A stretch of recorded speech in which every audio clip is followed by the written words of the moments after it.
बस बात नहीं करते हैं गांव के लोग, हम लोग से दुकान में कुछ देते नहीं हैं ऐसी। आपके पति के शव को निकाला गया बोलते हैं कब्र खोद हाँ, निकाली ना निकाल के कहाँ लेकिन कैसे करी नौकर हम लोग कोई पता नहीं। पूरा निर्णय लिए कि बच्चा नहीं भेजेंगे जब तक वो मूल धर्म में नहीं आएगी तब तक। आप जिस आंगनबाड़ी में कार्य करते हैं उस आंगनबाड़ी में सबने ये निर्णय लिया कि वहाँ बच्चे नहीं भेजे जाएंगे। हाँ, बच्चा नहीं भेजेंगे, हम दूसरे केंद्र में शिफ्ट करेंगे। हमारे देश के संविधान के सामने हर व्यक्ति बराबर है, हर व्यक्ति समान है, समानता का अधिकार संविधान देता है। चर्च को तोड़ा, भीड़ में आए थे, कौन लोग थे? आपके गांव के ही लोग थे कि बाहर के? बाहर के भी थे, गांव के भी थे, बाहर से भी आए थे। दिविजा इंटीरियो भिलाई का ट्रस्टेड इंटीरियर डिजाइनिंग और मैन्युफैक्चरिंग स्टूडियो, जहां हर डिजाइन सिर्फ बनाया नहीं जाता बल्कि महसूस किया जाता है, और इसी सोच को हकीकत में बदल रहा है दिविजा इंटीरियो।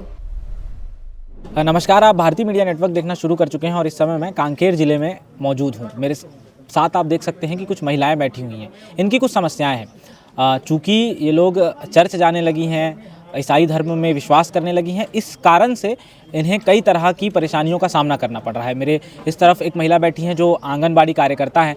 इनके साथ क्या समस्याएं हैं कि इनके आंगनबाड़ी कार्यकर्ता होने का विरोध किया जा रहा है। मेरे इस तरफ जो महिला बैठी हैं, सबसे बातचीत करेंगे, सबकी अपनी अपनी समस्याएं हैं। इस वीडियो को अंत तक आप देखिएगा। क्या नाम है आपका? मोर नाम श्रीमती शांता मरकाम है, मैं ग्राम हटका चारामा की रहने वाली हूँ। क्या परेशानी आ रही है आपको? क्या दिक्कतों का सामना करना पड़ रहा है?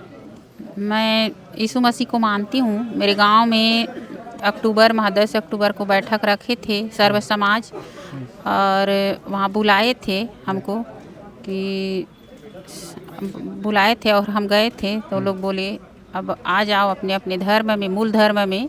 तो मैं नहीं आऊँगी, मैं जब समस्या में मोर बेटा रही से तब मैं प्रभु ला जाने वबू हम मोला चंगई है और छुटकारा मिले है, मोला आशा भरोसा है प्रभु के प्रति। तो मैं वो दोबारा मैं वापस नहीं आऊँगी ऐसे करके। तो ठीक है, नहीं आओगे तो अब करके बोले, और पूरा निर्णय लिए कि बच्चा नहीं भेजेंगे जब तक वो मूल धर्म में नहीं आएगी तब तक। आप जिस आंगनबाड़ी में कार्य करते हैं उस आंगनबाड़ी में सबने ये निर्णय लिया कि वहाँ बच्चे नहीं भेजे जाएंगे। हाँ, बच्चा नहीं भेजेंगे, हम दूसरे केंद्र में शिफ्ट करेंगे ऐसे करके गांव वाले बोले, और नहीं भेज रहे। क्या कारण बताया? केवल आप यीशु मसीह को मानती हैं इसलिए? हाँ, वो तो ईसाई धर्म को अपनाई है, तो मूल धर्म में आ जा, उसके बाद हम बच्चा भेजेंगे करके बोले गांव वाले लोग। अच्छा, कब की बात है ये? कितनी पुरानी? ये अक्टूबर माह का है, 10 अक्टूबर को बैठक तो हुई। पहले आपके आंगनबाड़ी केंद्र में कितने बच्चे आते थे और अभी कितने आते हैं?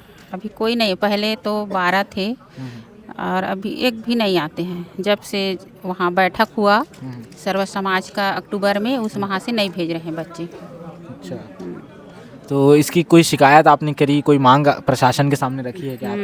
हाँ, आवेदन तो मेरे महिला बाल विकास मेरे सुपर अधिकारी के पास दी हूँ, कलेक्ट्रेट में भी, पंचायत में भी दी हूँ, मेरे सुपरवाइजर को भी दी हूँ आवेदन, लेकिन कुछ नहीं हुआ आज तक। क्या चाहती हैं आप? आपकी क्या मांग है? मैं शासन से कि जो हमारे लिए वो कर रहे हैं, शासन कुछ इसमें कुछ हमारे लिए सोचे या उपाय करे करके कि बच्चा को भेजी। अच्छा, जैसा कि अभी आपके आंगनबाड़ी में बच्चे नहीं आते तो आपको सैलरी मिल रही है? जो आपको सैलरी दी जाती है वो मिल रही है कि वो भी नहीं मिल रही है? मिला थे सैलरी। हाँ, लेकिन अगर ऐसा ही चलता रहा, बच्चे नहीं आएंगे तो फिर वो केंद्र बंद कर दिया जाएगा, फिर उसके बाद शायद आपको ना मिले, ऐसी भी स्थिति आ सकती है। पता नहीं आगे शासन क्या करेगी अब। आप आंगनबाड़ी में सहायिका हैं? हाँ। तो आपका काम है घर घर बच्चों को जा कर के बुलाना, तो अभी आप जाती हैं बुलाने? नहीं, मैं नवंबर को 4 तारीख को हमारे गांव में भी मीटिंग हुआ, और तब भी मैं नहीं आती, तब भी लगातार 1 महीना तो गई बच्चा बुलाने। उसके बाद गांव वाले फिर बैठक किए और उसके साथ बात भी नहीं करना, ना बच्चा हम भेजन चे नहीं ऐसे बोली, तब बात भी नहीं करी कोई, तक काकर घर में जाऊँ, ओकर बाद मैं नहीं जाए, 1 महीना के बाद जाए, ओकर बाद नहीं जाए बच्चा बुलाएला, और अब भी नहीं जाऊँ, लेकिन मोर हेल देता हूँ, मैं वहाँ जाके बैठता हूँ। तो आपके केंद्र में पहले कितने बच्चे आते थे? 7 बच्चे। अभी तो नहीं आते हैं। कोई बच्चा नहीं? नहीं। तो ये एक आंगनबाड़ी कार्यकर्ता हैं और एक दूसरे गांव की आंगनबाड़ी सहायिका है। इन दोनों की क्या कहानी थी आपने सुनी। एक महिला और है, इनसे बातचीत करते हैं। क्या नाम है आपका? कुंवरवती राठौर, कहाँ से हैं आप? क्या नाम है गाँव? जाम गाँव। अच्छा, क्या समस्या हुई? आपके पति के शव को निकाला गया, इस तरह की कुछ बातें आप बता रही थी। मोर पति लोग का इनसे इलाज करत रहे कांकेर में सरकारी अस्पताल में, वहाँ खत्म हुई तो ओकर बाद ले गए हमन घर। तो गांव के आदमी मन खूब बड़ झन सकलाई इसकी हम मिट्टी विट्टी नहीं देना ऐसे कह के। तो अब हमन हा कहन कि अब घर रहा नहीं लेगन, हमन सीधा हमारे खेत में लेक था ऊँचे मिट्टी देबो ऐसे कहन। अब हमार खुद के जमीन थी में हमन हा मिट्टी हुई देन। आ वो दिन में हमार ओकर भाई परिवार हुई मनाइन कि हम मिट्टी विट्टी नहीं देन, मोर मसी भाई मन और हिनते मन मत दे वैसे किन। तो हमन घरे घर के ऐसे मिट्टी देन, 4-5 जन रहे हन, मोर बेटा मन 2 जन है ते मन मोर बेटी में ऐसे वाला मिट्टी विट्टी देन। और ओला वो दिन कुछ नहीं करीन, वो देखी हंगामा करीन, बड़ झगड़ा लड़ाई करीन मन, हमन कुछ नहीं बोलेन।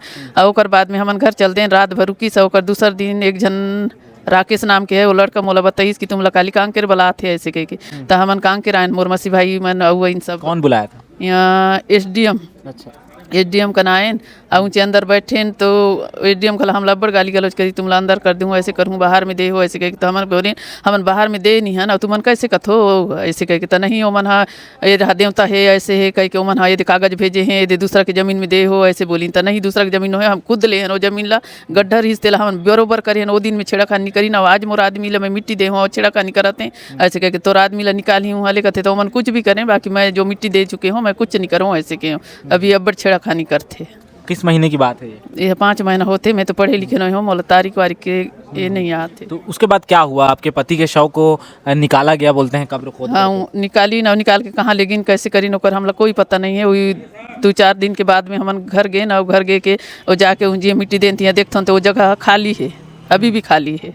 तो इसके पहले कौन लोगों ने निकाला, कोई जानकारी है आपको? वो में पहली हमान ला हमार मंझला कि मोर पति के ओकर मंझला भाई है कि इसके जगह में हम मिट्टी दे बनी देना ऐसे कह के किन। तो कोई घर परिवार तो साथ दी इसकी कैसे करी ओकर हमला कोई अभी पता नहीं है।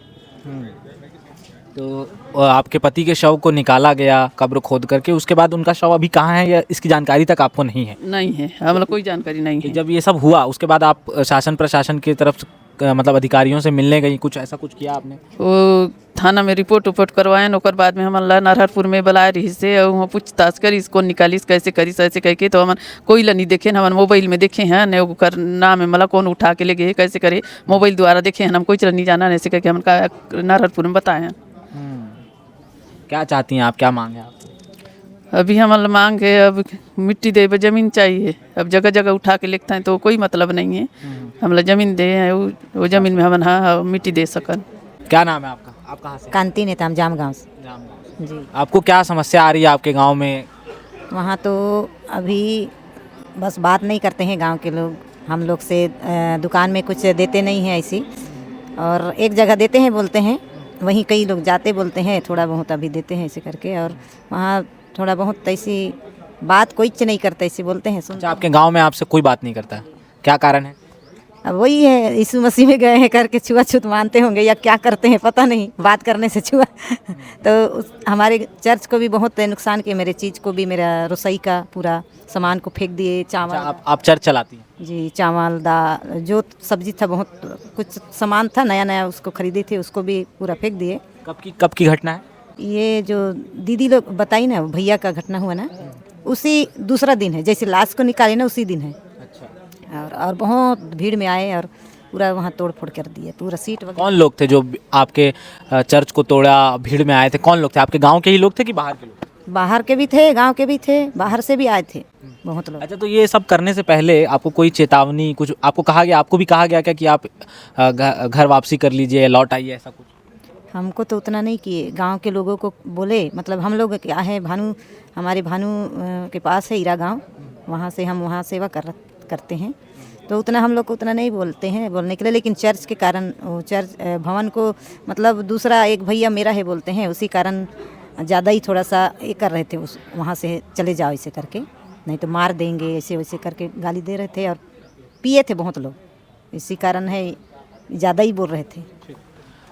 तो ये मेरे साथ कांकेर ज़िले के अलग अलग गाँव की कुछ महिलाएं थी, जिनके साथ उनकी केवल और केवल उनकी धार्मिक पहचान को लेकर के तमाम तरह की चीज़ें हो रही हैं। जो इन्होंने बताया वो आपने सुना। कोई आंगनबाड़ी कार्यकर्ता है तो उसके सेंटर पर, उसके आंगनबाड़ी केंद्र पर बच्चे नहीं भेज रहे हैं, कोई चर्च चलाते हैं तो उनके चर्च को तोड़ दिया जा रहा है, कोई अपने पति को अपनी निजी ज़मीन पर दफनाते हैं तो उसके शव को उखाड़ लिया जाता है और पता ही नहीं चलता कि उस शव आखिर जाता कहाँ है। हमारे देश के संविधान के सामने हर व्यक्ति बराबर है, हर व्यक्ति समान है, समानता का अधिकार संविधान देता है। तो हमारे देश के संवैधानिक पदों पर बैठे हुए लोगों की ये जिम्मेदारी बनती है कि वे लोग हर व्यक्ति को समानता, स्वतंत्रता और समता मिले, इस बात को सुनिश्चित करें। तो कहीं ना कहीं सिस्टम का एक बहुत बड़ा फेलियर हो ही रहा है ये सब। और आप इस पूरे मामले को लेकर के क्या सोचते हैं, अपनी राय कमेंट बॉक्स में ज़रूर लिखें और अन्य खबरों के लिए आप भारतीय मीडिया नेटवर्क को सब्सक्राइब करें।